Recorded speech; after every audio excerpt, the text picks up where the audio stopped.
HOA Karen tries to ban Sunday church gatherings, then gets sued by her own pastor. Before we get into the story, comment below where in the world you are watching from today, and if you like this story, don't forget to subscribe. The suburban town of Birmingham, Alabama, was the kind of place where everything seemed to operate at a steady, predictable rhythm, the streets lined with rows of well-manicured homes, neatly trimmed hedges, and families who had lived there for generations. It was the quintessential neighborhood where everyone knew each other, waved politely as they drove past, and kept to themselves, unless, of course, there was a reason to gather. The peace and orderliness of the community was one of the reasons that many residents took such pride in where they lived. It wasn't just about the charm of the homes, it was about the tradition, the sense of familiarity, and the certainty that things would always remain the same. But as with any close-knit community, the introduction of new rules or voices often stirred up a mixture of opinions, and for Karen, the new president of the Homeowners Association, HOA, her vision for the neighborhood was about to challenge the very foundation of this predictable rhythm. Karen had always been a woman who valued control, an orderly life, a tidy home, and a neighborhood that reflected the same sense of perfection. She had moved to this neighborhood with her family a few years ago, and from the start, she had become deeply involved in local events, from book clubs to volunteer work. However, it was her newfound position as HOA president that truly gave her a platform to effect change. The moment she'd taken on this role, she saw the opportunity to refine the community's standards, tightening the regulations that governed everything from property appearances to how residents interacted with one another.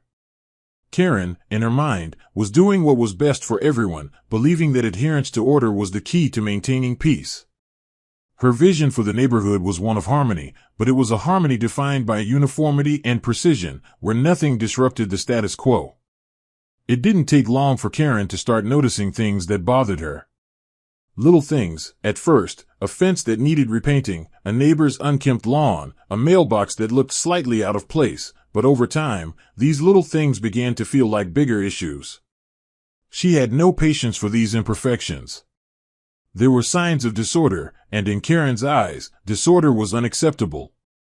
But what really bothered her more than anything else were the Sunday gatherings that had begun taking place at her next-door neighbor's house. It started with small, intimate groups of people coming together on Sunday afternoons, some of them friends, others simply acquaintances who shared a common faith. They would gather in the backyard, their voices lifted in prayer, and the sound of hymns would waft across the fence, lingering in the air like an unexpected intrusion. At first, Karen hadn't thought much of it. After all, it was a peaceful, religious gathering, and she believed that as long as people respected each other's space, it shouldn't cause a problem. However, over time, she started to grow increasingly irritated by the sound. It wasn't that the gatherings were overtly loud, but there was something about the constant hum of voices on a Sunday afternoon that began to feel like a disruption to the quiet, orderly neighborhood she held so dear. She began to notice the chattering, the music, the voices raised in prayer, and though it wasn't a ruckus, it certainly wasn't the kind of peaceful Sunday she envisioned when she moved in. It felt like an invasion of sorts, a breach of the sanctuary of her weekend routine, one that was supposed to be calm and reflective. Karen, in her pursuit of the perfect neighborhood, decided that something had to be done. She watched from her window as the group met week after week, the Sunday gatherings growing ever more frequent, and eventually, her patience ran out. To Karen, this informal worship group, though well-meaning, was disrupting the tranquility of the community. It was, in her mind, a violation of the unwritten rule that everything should stay private and quiet in the neighborhood. No one should be encroaching on others' space with noise, however harmless it might seem. So, one Sunday, after walking past the gathering and hearing the sound of another hymn echoing into the air, she decided she would do something about it. Karen didn't think this was a matter of religious persecution. To her, it was about maintaining peace and order in the neighborhood. She saw herself as a defender of that peace, a responsible leader who had the right to ensure that the neighborhood maintained its pristine image. She filed a complaint with the HOA, insisting that these gatherings, though small, constituted a violation of the neighborhood's codes. In the letter, she described the noise as disruptive, arguing that it disturbed the neighborhood's calm and aesthetic, and even suggested that it could drive down property values. To her, This was a straightforward matter. She had seen the neighborhood guidelines, and it was clear that this was something that didn't fit into the standard she envisioned. The letter was polite but firm, a call to remove any gatherings or assemblies on residential property unless they were authorized. Karen's expectations were simple. She wanted the HOA to issue a reminder to residents that any such gatherings needed to be approved and controlled, as per neighborhood rules. She didn't expect pushback. Surely, people would agree that the standards of the neighborhood were paramount. Who could argue with the need to maintain order? As soon as Karen submitted her complaint, she began to feel a sense of satisfaction, as though she were doing her part to preserve the harmony of the neighborhood. She was proud of her decision to act, proud of her leadership, and confident that the neighbors would see the wisdom in her actions. But as the days passed and Karen awaited a response, something unexpected happened. The HOA, in its usual bureaucratic fashion, took its time. A week passed, then two, and still, Karen heard nothing. As the silence stretched on, Karen grew anxious. Surely, the HOA was just deliberating on the matter. They had to understand the importance of keeping the neighborhood pristine.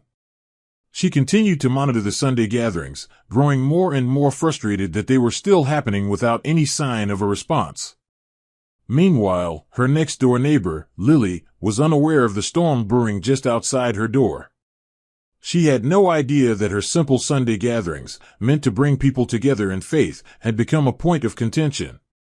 Lily had been holding these small worship groups for several months, inviting close friends and neighbors who shared her religious beliefs. It was never meant to disrupt anyone. It was a humble and private gathering in her own backyard, a space where she felt comfortable and at peace with her faith. Lily had no intention of upsetting her neighbors, but now, she would soon find herself caught in the crosshairs of Karen's desire for control. Little did Lily know, the gathering she had thought was harmless and unassuming would soon become a legal and social battleground in a dispute over what it meant to live in a community, and how far one person's idea of order could infringe on another's right to quietly worship and gather. As Karen waited for the HOA's decision, she began to consider what would happen if no action was taken. The thought of those Sunday afternoons continuing to echo across the neighborhood stirred something deeper within her, a sense of frustration, of having lost control. She couldn't shake the feeling that the very foundation of what she thought the neighborhood should be was being challenged, and it troubled her more than she cared to admit. But she remained confident that, eventually, she would see her vision for the neighborhood upheld. She just had to be patient and keep pushing for what she believed was the right thing to do.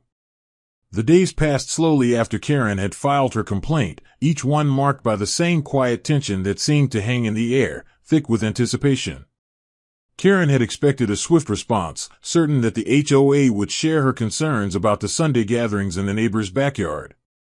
In her mind, the situation was clear-cut. These gatherings violated the spirit of the community's standards, which prioritized peace, privacy, and uniformity.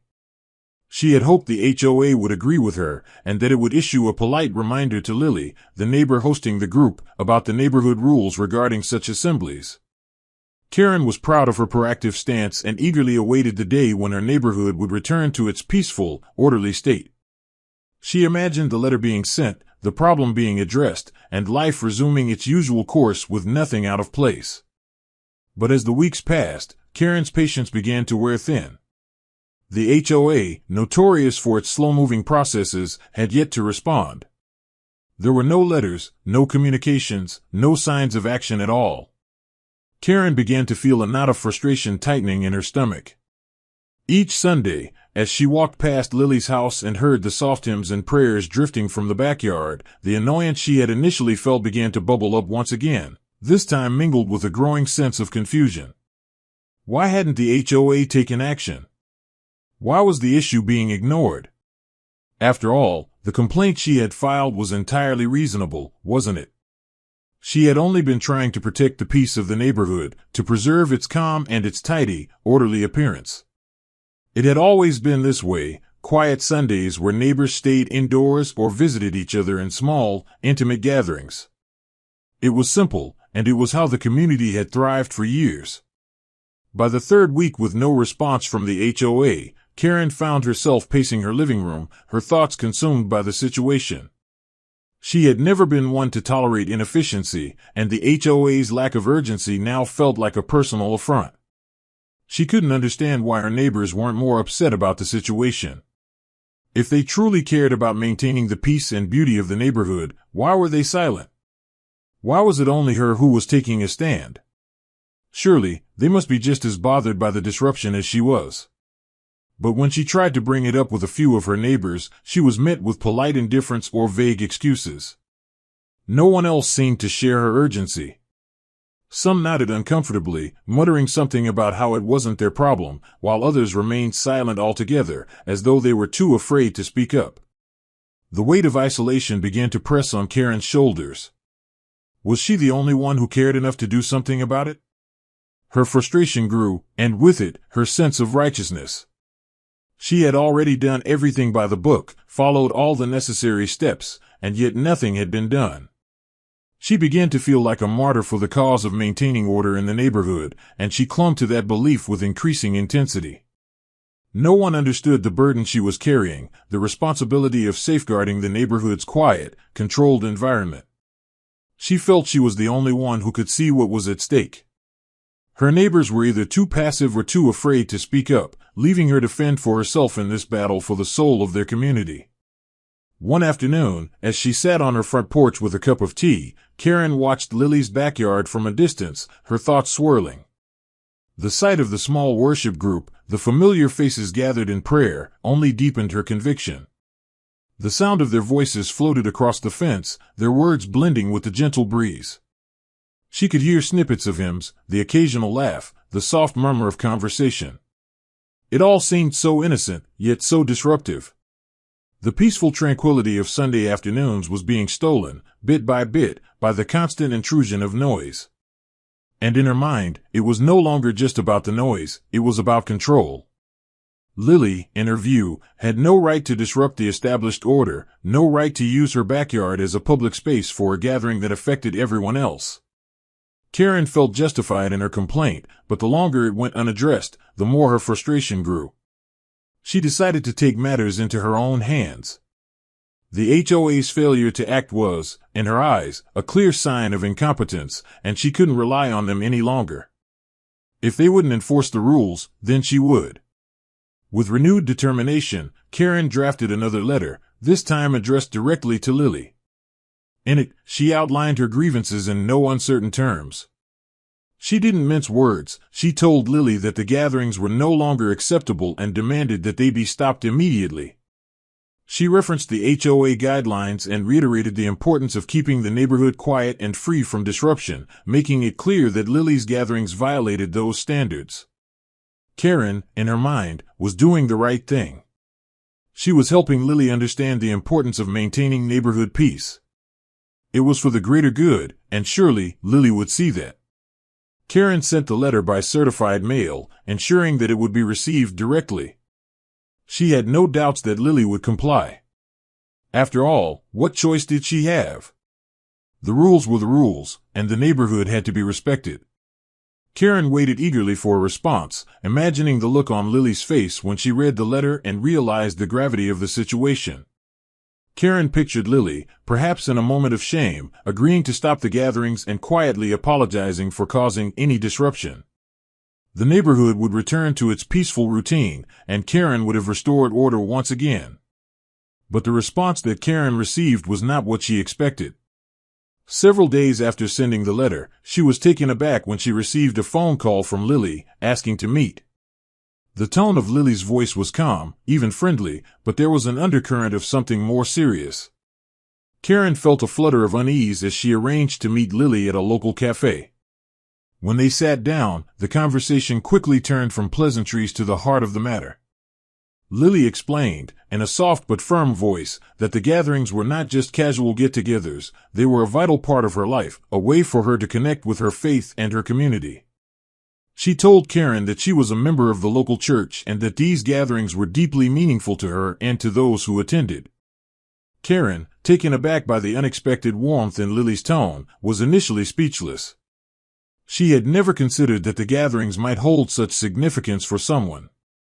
Lily went on to explain that the gatherings had been going on for years, quietly, without any complaints from the neighbors, and that they had always respected everyone's space. She expressed her surprise and hurt that Karen had gone so far as to send a complaint without first talking to her or considering the deeper meaning behind the group's presence. Karen felt a wave of discomfort wash over her as she listened, the guilt starting to creep in. This wasn't about noise or disorder, this was about a person's right to gather in peace. Lily's words began to shift Karen's perspective, but her pride fought to hold on to the righteousness of her cause. It was in that moment, sitting across from Lily, that Karen realized how deeply she had misunderstood the situation. The conflict had never been about the noise, the rules, or the aesthetics of the neighborhood. It had been about control, about an unwarranted imposition on something that should have been left untouched. The reality of the situation was far more complex than she had first imagined. And now, as the weight of her actions started to settle in, Karen felt the first stirrings of doubt about the path she had chosen. Would it be too late to undo the damage? Could she reconcile the divide she had created, or was the rift too deep to repair? After Karen's conversation with Lily, the shift in perspective began to grow within her, a slow but undeniable change that seemed to ripple through her thoughts and emotions. She had always prided herself on her commitment to maintaining order and upholding what she believed were the best interests of the neighborhood. The HOA had always been her battleground for this mission, a place where she felt her role was to ensure that things remained controlled, neat, and uniform. But sitting across from Lily, hearing the depth of the connection that the small worship group had for its participants, Karen began to feel a deep discomfort. She had overlooked the most important part of community life, the people. The connections they formed, the spaces they created to nurture their beliefs, their well-being, and their sense of belonging, these things could not be measured in curb appeal or uniformity. As Lily explained how the gatherings helped her find peace, Karen felt the weight of her own assumptions and actions. She had acted on impulse, reacting out of a desire for control, and now it seemed she had overstepped her bounds in a way that could cause harm to someone she had considered a neighbor and fellow churchgoer. The guilt of that realization was overwhelming. Karen left the cafe with a lot to process. Her mind raced as she replayed Lily's words, the hurt and surprise in her voice at the thought of her gatherings being seen as a nuisance. She had always been so focused on maintaining an ideal vision of neighborhood life that she never took the time to understand the needs of those who might not fit neatly into that vision. She had forgotten that her own community was made up of individuals with stories and lives that were just as complex as her own. As she walked back to her house, the guilt deepened. How could she have been so blind? How could she have thought that silence and conformity were the only measures of peace? It was in this moment that Karen realized that peace was not something you could enforce, it was something that had to be built together, with mutual respect and understanding. But now, she had to figure out how to mend what had already been broken. Her first instinct was to try to fix things quickly, to somehow make it all go back to normal. She imagined apologizing to Lily, perhaps even retracting her complaint. But deep down, Karen knew that simply undoing the action wasn't enough. She had to truly understand the damage she had caused. The weeks of tension, the sense of isolation Lily must have felt, the discomfort that had festered within the neighborhood, Karen had been the catalyst for all of that.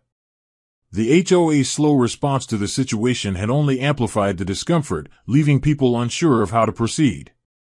The real issue wasn't just the Sunday gatherings, it was the approach she had taken, the assumption that her vision of the neighborhood was the only one that mattered, the belief that her idea of peace should be imposed on everyone else.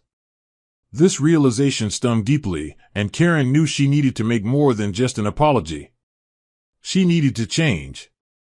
The more Karen thought about it, the more she understood that her sense of order had come at the expense of empathy. She had not asked questions, she had not listened. She had assumed that her perspective was the only valid one and that anything that didn't conform to it needed to be fixed. It wasn't just Lily who had been hurt by her actions. Karen realized that she had failed her entire neighborhood by failing to foster a sense of inclusivity. The small worship group had not been an inconvenience, it had been a quiet act of faith, a way for people to find solace and community, and Karen had misunderstood that completely. Now, as she tried to make sense of the mess she had created, she realized that the community she had been trying so hard to protect was built not on rules, but on relationships. And relationships couldn't be governed by rigid standards, they had to be nurtured with understanding and respect. When Karen returned home, she sat down at her kitchen table, staring at the list of neighborhood guidelines she had helped put together when she first joined the HOA. The rules were clear: no visible clutter, no loud gatherings, no deviations from the established norms. It all seemed so simple in theory, but Karen now saw how hollow and narrow the vision had been. The idea that a community could thrive without embracing its diversity, without allowing space for people to express their identities, their beliefs, and their struggles, felt wrong to her now. She needed to change the approach, not just for Lily, but for the entire neighborhood. The problem was not just that the worship group had disturbed her sense of order, it was that Karen had forgotten the very thing that made a neighborhood thrive: connection. And in trying to enforce her idea of perfection, she had neglected the people who were at the heart of the community. Her first step was clear: she needed to reach out to Lily. This was not just about removing her complaint or stopping the gatherings. It was about listening, about making amends, and about showing that Karen truly understood what had gone wrong. It wasn't enough to simply apologize for filing the complaint. Karen needed to acknowledge the hurt her actions had caused and express her genuine desire to support Lily's right to worship in peace. She called Lily that evening, her hands trembling as she dialed the number. It had been weeks since they had spoken, and Karen knew that a simple apology wouldn't suffice. When Lily answered, Karen took a deep breath and spoke slowly, carefully. She explained how she had misunderstood the situation, how her actions had been driven by a need for control rather than compassion, and how she had failed to see the deeper significance of what Lily's worship group meant to her. She apologized for making Lily feel unwelcome and for imposing her vision of peace on a community that had its own needs, its own voices. Lily listened in silence, and for a moment, Karen feared that she had made things worse. But then, in a soft voice, Lily spoke. She told Karen that she appreciated the apology but also understood that it wasn't easy to acknowledge mistakes. She shared that while the situation had been painful, it had also opened up an opportunity for the neighborhood to grow. The two of them talked for hours that evening, not just about the complaint but about the neighborhood, their shared faith, and the importance of fostering an environment of support and understanding. By the end of the conversation, Karen felt a weight lifting off her shoulders, but she knew that this was just the beginning. The true work would come in rebuilding trust and ensuring that everyone in the neighborhood felt heard and respected. The next day, Karen approached the HOA with a new perspective. She requested that the board revise its policies to reflect a more inclusive approach, one that allowed for personal expression and respect for individual differences while still maintaining a sense of order. She suggested that the HOA organize a meeting where residents could voice their concerns, share their needs, and discuss how they could create a more welcoming and understanding environment. The board, though initially resistant, agreed to consider the changes, and over the following weeks, Karen worked with the HOA to draft a new set of guidelines that balanced respect for personal freedoms with the neighborhood's collective well-being. The process was slow, but it was clear that the community was ready for change. By the time the new guidelines were put in place, Karen had learned an important lesson: that true peace does not come from control, but from listening, understanding, and supporting one another, even when it's difficult. The Sunday gatherings continued, but now there was a new sense of unity in the neighborhood. The worship group, once a point of contention, became a symbol of the community's growth, a reminder that while rules were important, the people who lived by them mattered even more. Karen had learned that a perfect neighborhood was not one where everyone conformed, but one where everyone felt safe to be themselves. And as the weeks passed, Karen found herself walking through the neighborhood with a new sense of pride, knowing that she had helped build something far more meaningful than just order. She had helped build a community. The transformation that began with Karen's heartfelt apology and her newfound willingness to listen did not end with simple words. It evolved into a deeper movement within the neighborhood, reshaping the very fabric of the community she had once sought to control so rigidly. In the weeks and months that followed, the tension that had shadowed the quiet suburban streets of Birmingham gradually gave way to a renewed sense of understanding and unity. Karen, once the vocal enforcer of strict HOA guidelines, became a symbol of change, not because she was perfect or because she had all the answers, but because she chose humility and empathy over rigidity and judgment. This choice had profound consequences for herself, her neighbors, and the community as a whole. The HOA, motivated by Karen's advocacy for a more inclusive and compassionate approach, began to reconsider and revise its policies with an eye toward balance. The board initiated forums and meetings designed to encourage open dialogue among residents, offering a space for people to voice their concerns, hopes, and frustrations without fear of dismissal or conflict. These gatherings were not always easy. Old wounds and lingering resentments surfaced as neighbors confronted the fallout from the dispute over Lily's Sunday worship group. Yet, through these conversations, a deeper understanding began to emerge. The community members discovered common ground in their shared desire for both peace and freedom, the freedom to express faith, the freedom to live authentically, and the freedom to coexist in a neighborhood where respect was paramount. Karen found herself attending these meetings not as a judge or enforcer, but as a participant eager to listen and learn. She absorbed stories from neighbors who described how the gatherings had provided solace in difficult times, how faith had been a cornerstone of resilience, and how the backyard worship had been a subtle yet powerful force for connection and healing. For Karen, these narratives were revelations. They challenged her assumptions and expanded her empathy beyond what she had ever imagined. The community's evolving dynamic highlighted the complexities of living together, not just as neighbors abiding by rules, but as humans navigating a tapestry of needs, beliefs, and experiences. In a particularly poignant moment during one such forum, Lily spoke openly about her journey and what the worship group meant to her and others who attended. Her voice, steady and sincere, conveyed the importance of the space as a refuge, a place where judgment gave way to acceptance, where prayers mingled with laughter, and where burdens felt lighter because they were shared. She acknowledged the initial conflict with Karen, expressing both hurt and hope. The room was filled with a tangible sense of reconciliation as neighbors nodded in support, some even offering apologies for their silence or inaction earlier. This collective acknowledgement became a turning point, a moment where past grievances began to dissolve and the community's true strength came to light. Karen's personal growth was not without its challenges. She wrestled internally with the pride that had once fueled her activism and the vulnerability that now accompanied her transformation. She admitted to herself that she had been wrong to equate peace with conformity, that her need for control had blinded her to the beauty of diversity and the value of compassion. Yet, this admission did not weaken her, rather, it empowered her to forge deeper connections with those around her. Karen began volunteering alongside Lily and other neighbors, helping organize neighborhood events that celebrated the community's rich tapestry of cultures, beliefs, and traditions. These events were joyful affirmations of the lessons learned, a living proof that peace is not the absence of difference but the presence of understanding. The Sunday worship gatherings themselves flourished in this new climate of acceptance. No longer viewed as disruptions, they became a cherished part of neighborhood life, attracting neighbors from various backgrounds who sought fellowship and spiritual nourishment. The small group grew organically, maintaining its intimate feel while fostering bridges between residents who had once been strangers or even adversaries. Children played nearby as adults shared stories and songs, and the air was often filled with a sense of warmth and belonging. The worship group's backyard became a microcosm of the larger community's healing, a place where faith, friendship, and forgiveness intertwined.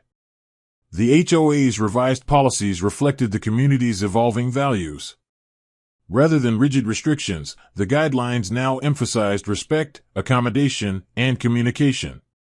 Provisions were made to ensure that small, non-disruptive gatherings could take place with neighborly notice and mutual understanding.